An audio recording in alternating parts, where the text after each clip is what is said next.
खाली कामे होई आके सृष्टि के रचना होई। मेहररुआ अपना मर्दा से कहले बिया का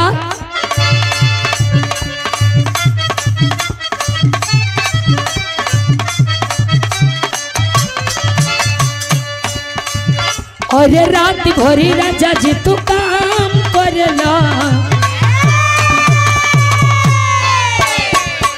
अरे दिन भरी राजा जी तू काम करेला रतियो कतनी ना आराम करेला।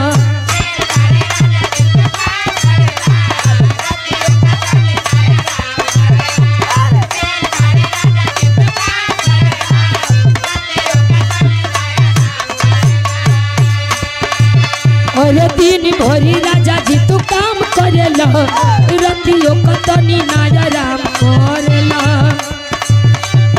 इतना कमा के बोला कवना बैंक में धरबा ये राजा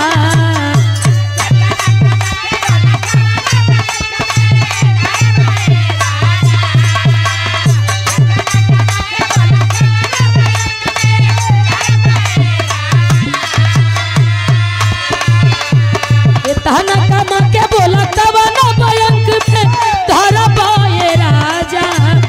अरे खोई पिया मोटाई बताबे नु कुछ करबा ये राजा।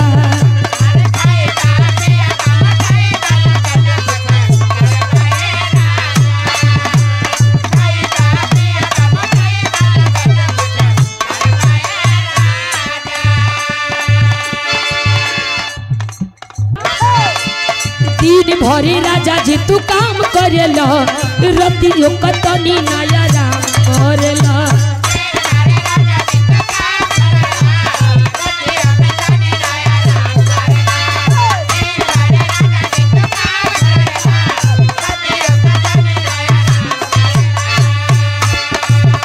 अरे दिन भरी राजा जी तू काम करेला रतियो कतनी ना आराम करेला। इतना कमा के बोला कवना बैंक में धरबा ये राजा।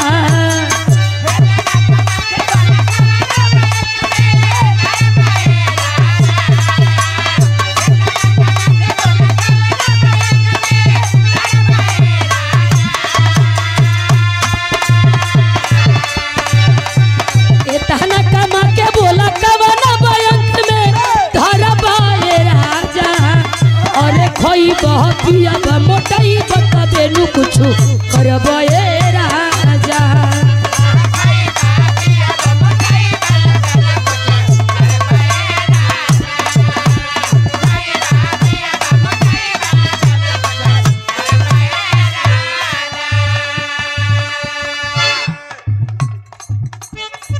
और ये सब